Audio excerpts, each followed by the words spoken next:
ಪ್ರೇರಣೆ ಕೊಟ್ಟಿರೋದು ಈಗ ದಲಿತ ವಿರೋಧಿ ಸರ್ಕಾರ. ಒಂದ್ ನಿಮಿಷ ತಡ್ರಿ, ಹೇಳ್ರಿ ಅಧ್ಯಕ್ಷರೇ. ನಾವು ಯಾವಾಗಲೂ ಎದ್ದು ನಿಂತರೆ ಏನಾದರೂ ಒಂದು ಪಾಯಿಂಟ್ ಆಫ್ ಆರ್ಡರ್ ಮೇಲೆ ಎದ್ದು ನಿಂತ್ಕೊತೇನೆ.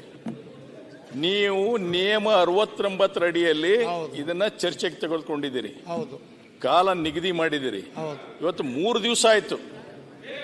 ಅದಕ್ಕೆ ಬೇರೆಯವರು ಎಲ್ಲ ಲೀಡರ್ಸ್ ಆಫ್ ದ ಅಪೋಸಿಷನ್ ಏನ್ ಮಾತಾಡಬೇಕು ಮಾತಾಡಿದ್ದಾರೆ.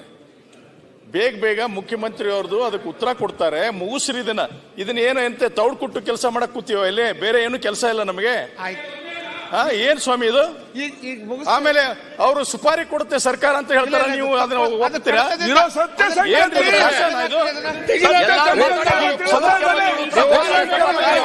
ಟೀಕೆ ಮಾಡೋದು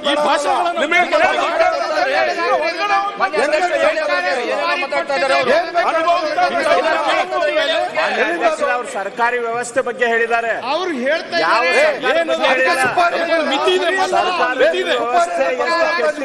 ಯಾವ ಪರಿಸ್ಥಿತಿ ಬಂದಿದೆ ಅವ್ರು ಬೆಳಕು ಚೆಲ್ತಾ ಇದ್ದಾರೆ. ಕಾಂಗ್ರೆಸ್ ಸರ್ಕಾರ ಅಂತ ಹೇಳಿದಾರ. ಕೂರ್ಸಿ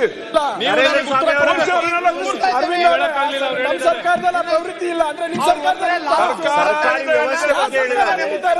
ನಮ್ಮ ಸರ್ಕಾರ ಇದ್ರು ನಮ್ಮ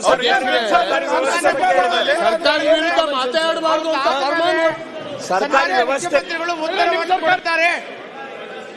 ಅವ್ರ ಮುಖದ ಸನ್ಮಾನ್ಯ ಮುಖ್ಯಮಂತ್ರಿ ಅಧ್ಯಕ್ಷರನ್ನ ಹೇಳುವಂತದ್ದು ತಾತ್ಪರ್ಯ. ನೋಡಿ, ಇಲ್ಲಿ ಎಲ್ಲಾ ಸದಸ್ಯರು ಇಲ್ಲೇನ್ ಕೂತೀವಿ, ಬಹಳ ಜವಾಬ್ದಾರಿಯಾಗಿರ್ತಕ್ಕಂತಹ ಸದಸ್ಯರು ಬಂದಿದ್ದೇವೆ. ಇಲ್ಲಿ ಹರಟೆ ಹೊಡೆಯಕ್ ಬಂದಿಲ್ಲ. ತನಿಖೆ ನಡೀತಾ ಇದೆ. ಏನ್ ಯಾರಿಗೆ ಶಿಕ್ಷೆ ಆಗ್ಬೇಕಾಗುತ್ತೆ ಉತ್ತರ ಕೊಡ್ತಾರೆ. ಸುಪಾರಿ ಮನಸ್ಸು ಬಿಚ್ಚದಂಗೆ ಇದನ್ನ ರಾಜಕಾರಣ ಮುಖ್ಯಮಂತ್ರಿಗಳು ಉತ್ತರ ಕೊಡ್ತಾರೆ. ಸಚಿವರಾಗಿದ್ದವ್ರು ಹೇಳಿ ಅದನ್ನ ಒಪ್ಕೊತೀನಿ. ಬೇರೆ ಏನಾಗಿದೆ? ಬೇರೆ ಪದ ಹೇಳಿ. ಒಂದು ವರ್ಷದಲ್ಲಿ ನೋಡ್ಲಿಲ್ಲ. ಯಾವ ಸಂತೋಷ ಆಗಿದೆ ಆ ಪದನೇ ಹೇಳಪ್ಪ. ನಿನಗೆ ಯಾವ ಖುಷಿ ಆಗಿದೆ ಆ ಪದನೇ ಹೇಳಿ. ಮುಗಿಸ್ತೀರಿ ನೀವು. ನಿನಗೆ ಬ್ಯಾಡ ಕೈ ಮುಗಿ ಕೂತ್ಕೊಳ್ಳಿ ದಯವಿಟ್ಟು. ಮಾನ್ಯ ಅಧ್ಯಕ್ಷರೇ, ಅನ್ಪಾರ್ಲಿಮೆಂಟ್ ಹೇಳಿದ್ದಾರೆ. ಅನ್ಪಾರ್ಲಿಮೆಂಟ್ ವರ್ಡ್ ಆದ್ರೆ ತೆಗೆದಾಕ್ಲಿ.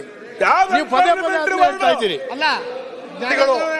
ಮನೋವಾದ ಮನುಸ್ಮೃತಿ ನೋಡಿ, ಧರ್ಮಗ್ರಂಥ ನೀವು ವಾಲ್ಮೀಕಿ ನಿಗಮದ ಹಗರಣದಲ್ಲಿ ಇವರು ಆ ಸಮುದಾಯದಿಂದ ಬಂದಿರ್ತಕ್ಕಂಥ ಇವ್ರಿಗೆ ಏನಾಗಿದೆ ಗೊತ್ತಿಲ್ಲ.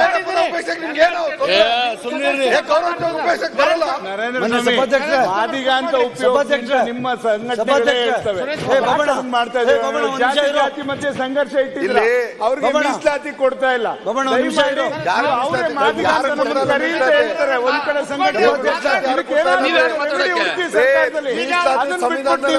ದಲಿತ ಅಂತಕ್ಕಂಥದ್ನ ಅದನ್ನೆಲ್ಲರೂ